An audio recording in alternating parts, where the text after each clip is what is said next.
sobre 2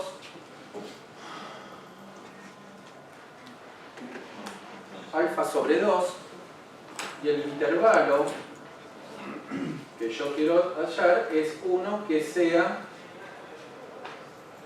1 menos alfa que sea igual a 0,95 o 95%.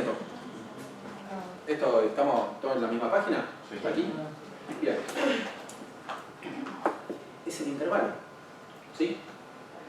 Ahora, ¿cómo construyo el intervalo? ¿Sí? Si yo sé que lo que se me está pidiendo es límite inferior, límite superior, para decir cuáles van a ser los valores, ¿cuál es la expresión que van a tener que utilizar para hallar el límite inferior? Díganmelo en población. ¿Población? Porque vieron que yo hice el grafiquito recién, si estábamos hablando en población cuál era el parámetro y si era muestra cuál era el estimador. Podemos hacerlo en muestra o en pero si quieren me lo pueden decir en población si es que recuerdan esa fórmula. ¿Sí? Mu más menos. Menos. No es más menos. Es más menos el punto genérico, pero como estamos explicitando que tenemos el límite inferior, sabemos que tiene que ser mu menos Z de alfa sobre 2. Z Del nivel de significación sobre 2. del alfa sobre 2. ¿Sí? Ahí ya están adelantando los valores. Bien, vamos a mantener el teórico y ahora le llevamos por el desvío sobre la por el desvío. Por el No desvío. tenemos Pueden n, ¿no? corregirlo sobre el tamaño de la muestra cuando es el muestral. ¿Sí? La raíz cuadrada de n, raíz cuadrada de n menos 1. Vamos a dejarlo en términos simples. El límite mu menos, ¿sí? Y el límite superior es mu más Z de alfa medio. Z de alfa sobre 2 Desvío. por el desvío. Y esta es la expresión del intervalo que tienen que hallar. ¿Están todos de acuerdo? Con lo cual, esto se expresa como el intervalo. Estoy reescribiendo la ecuación, estoy reescribiendo el intervalo solamente para dejarlo todo en un mismo renglón. ¿Sí? Y eso es lo que hay que hacer. ¿Están todos de acuerdo? ¿Comprenden el concepto? ¿Sí? No significa que con certeza el valor de la rentabilidad va a caer. Va a haber una tendencia de una probabilidad del 95% que este intervalo contenga el valor de la rentabilidad. Pero no significa que vaya a caer. ¿Sí? Tenemos a pensar que con lo que estamos. Ahora, 95% es un valor es de criterio, ¿sí? Es arbitrario. Quiero que tenga una probabilidad un nivel de probabilidad del 95%. Si aumentaran el nivel de confianza,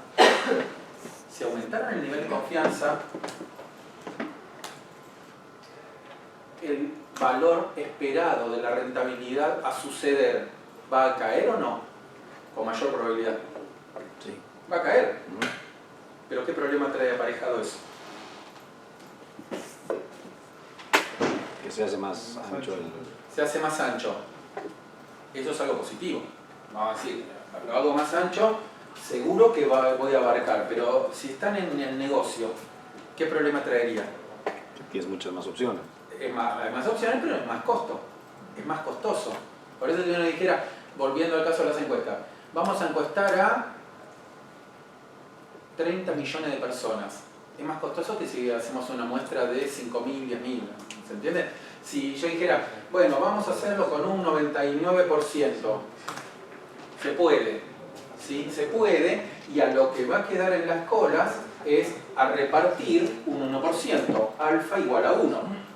Alfa igual a 1%, dividido 2, 0,05, ¿no? 0,005, ¿sí?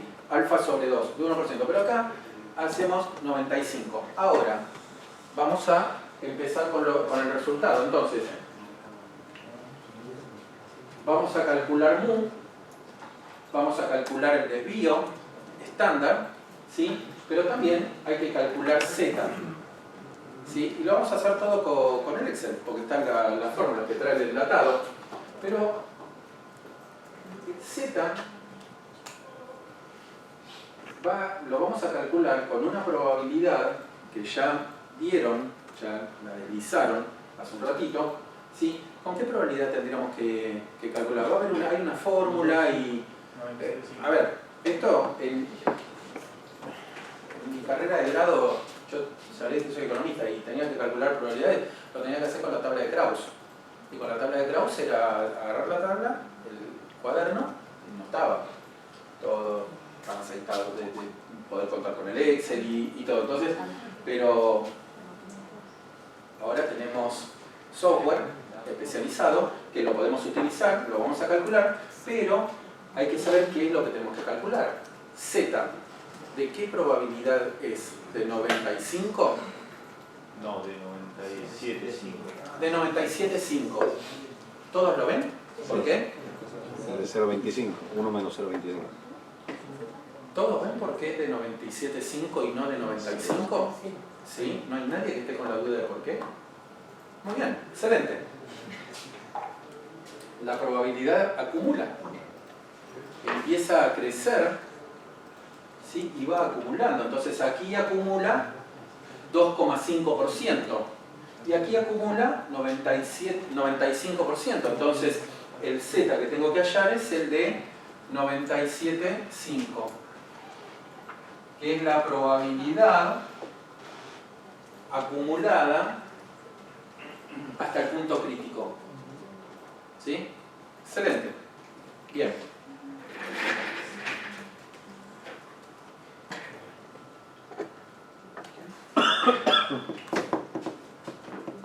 La fórmula que vamos a utilizar para calcular Z, ¿sí? Ahora la vamos a explicitar en inglés, pero la fórmula en castellano es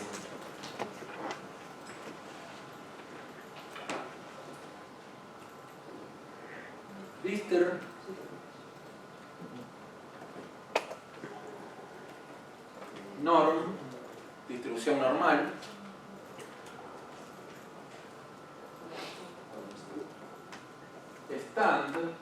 por estandarizada,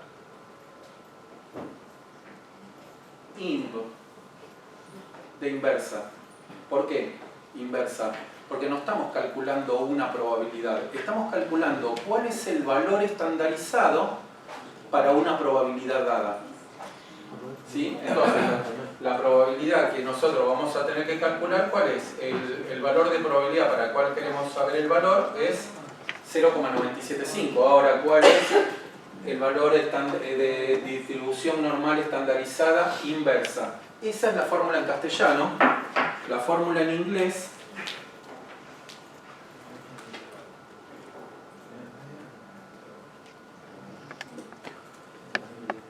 norm S inv.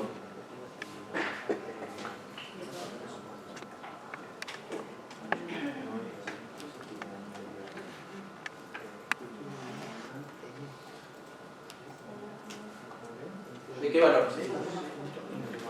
Norm S inv es esta misma fórmula para hallar el valor de Z. ¿De qué valor de probabilidad? 0,975, es esto, ¿sí? Versión en castellano, versión en inglés. Bien.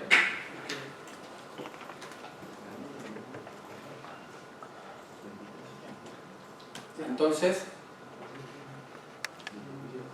¿qué tienen que calcular?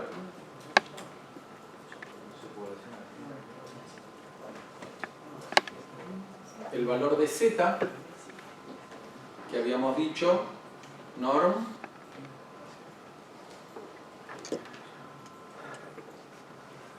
SIMP, que es devuelve la inversa del valor de la distribución normal estándar acumulada.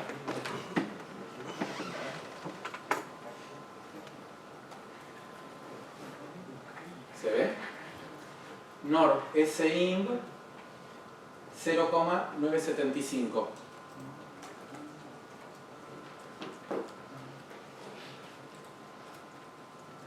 Y es 1,96.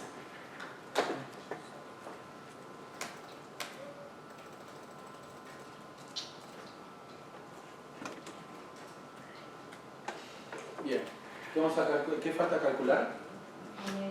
Mu, que es la media.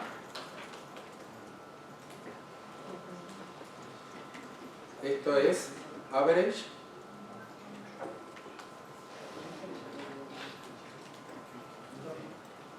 ¿Está bien?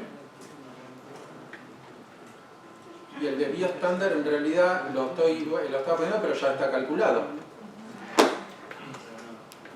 ¿Están todos de acuerdo? Entonces, ¿a qué sería igual el límite inferior?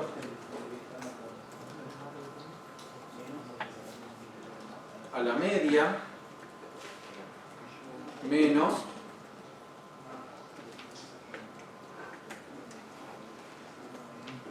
Z por el desvío.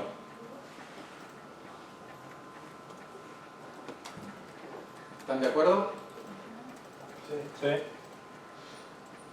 ¿Y el límite superior? Es igual o más. La media más Z por el desvío poblacional.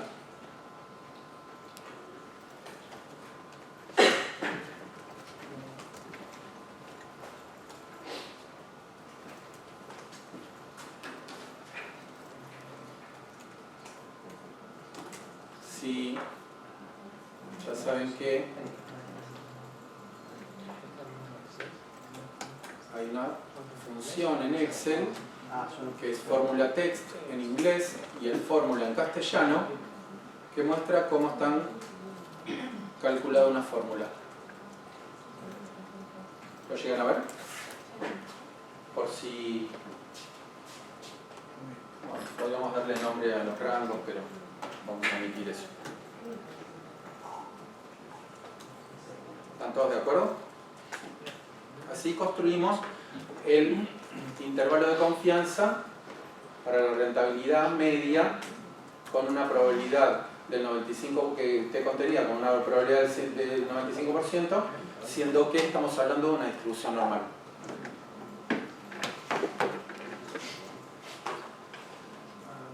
Luego pueden calcular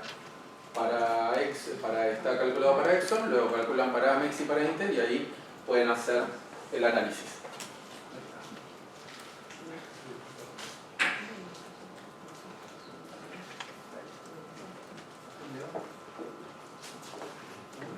Pasamos al capítulo 4. Pasamos al capítulo 4. Bien.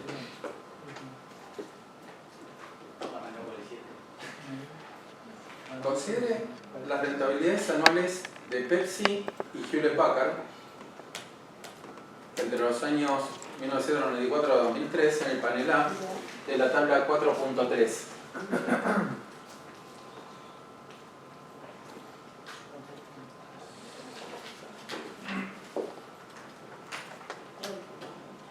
Después calcule la rentabilidad media anual de ambas empresas, el desvío estándar anual de ambas empresas, la correlación de las rentabilidades entre las dos empresas. ¿Es esta alta o baja? Y ahí vamos a hablar un poquito de la correlación que preguntaban al inicio de la sesión. ¿Sí? Bien, entonces Esto es sencillo, después de haber visto el ejercicio anterior. ¿Qué es lo que pide? Rentabilidad media, ¿no? Anual. Desvío estándar anual. Correlación.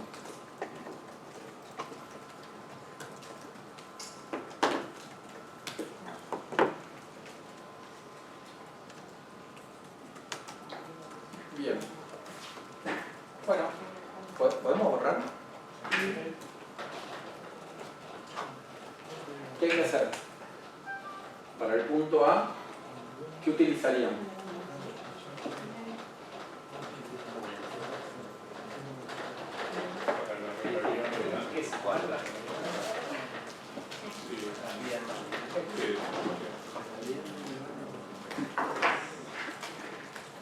¿Qué utilizarían para el punto A? Promedio. Promedio, ¿no? Entonces, tienen que calcular esto en castellano. La función es promedio del argumento, con el argumento lo que uno tiene que utilizar, y en inglés average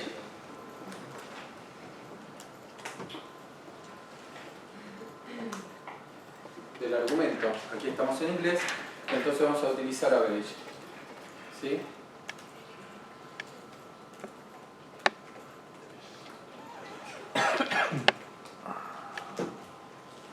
¿Sí? Esta es la rentabilidad media anual para los valores observados del instrumento Pepsi con datos de entre 1994 y 2013. ¿Están todos de acuerdo? Desvío estándar anual.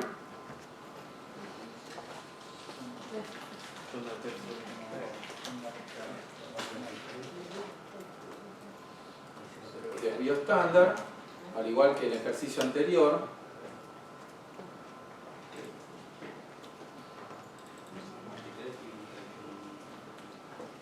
esto para una cartera, lo calculamos para la otra cartera y ahí va.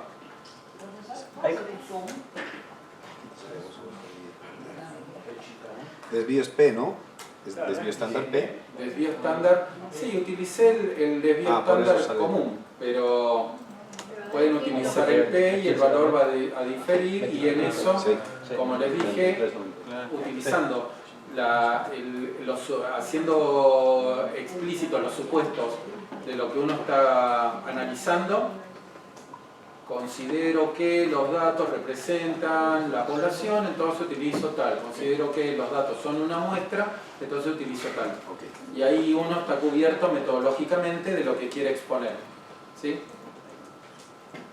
Ahora, ¿se ve bien? ¿Se ve bien ahora? Correlación. La correlación, y esto es lo que me habían preguntado al inicio. ¿Qué tenemos que obtener? La correlación entre ¿qué? ¿Entre qué? Entre los rendimientos. Entre los rendimientos de Pepsi y los rendimientos de Hewlett Packard. ¿Sí? Correlación se denomina comúnmente con la letra griega ρ. Entonces, la fórmula que vamos a utilizar del enlatado es, en castellano,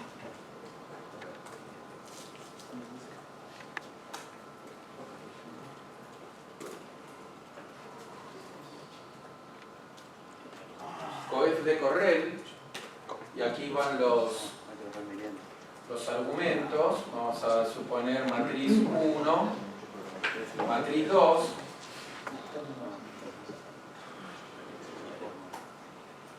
y en inglés Correll.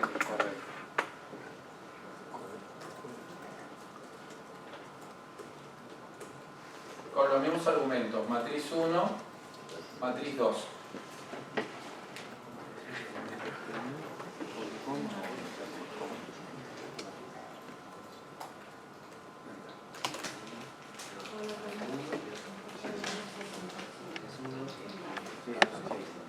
matriz 1 son los datos de Pepsi. La matriz 2 son los datos de Hewlett Packard.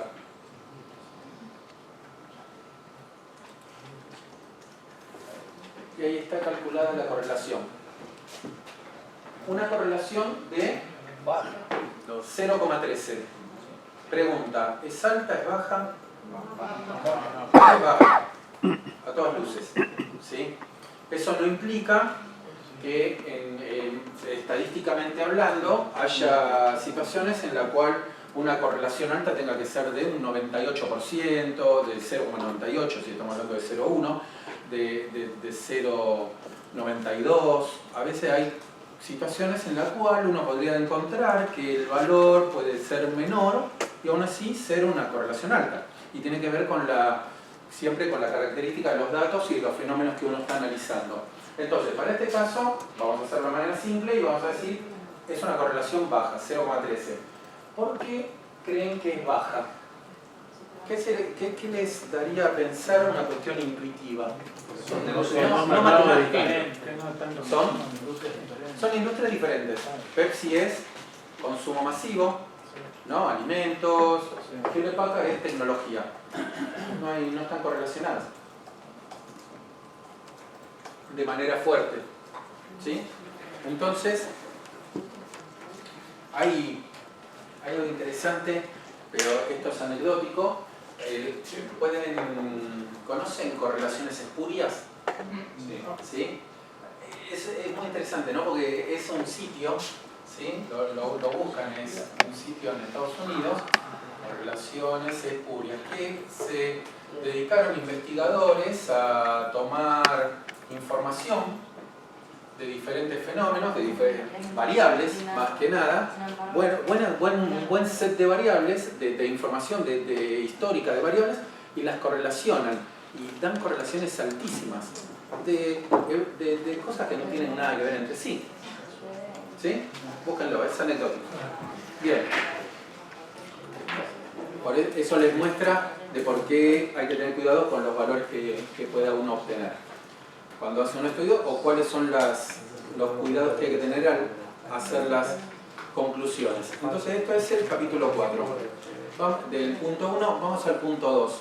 Dadas las ponderaciones de Pepsi y Hewlett Packard en el panel B de la tabla 4.3, ¿sí?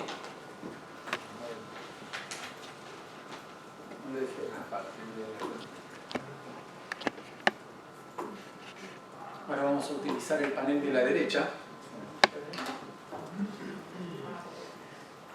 Calcule el riesgo y la rentabilidad de esas 10 carteras. Después, dibujen un gráfico del conjunto de carteras posibles, puede ser en Excel. De las 11 carteras calculadas, ¿cuál es la que involucra el menor riesgo? Calcule ahora el punto de mínima varianza, que surge de utilizar la ecuación 4.3. Es muy diferente de la cartera que encontró en la pregunta anterior. Y tienen ayuda, que después pueden ver en el campus. Entonces, vamos a ver de qué va lo que están pidiendo. ¿Puedo borrar?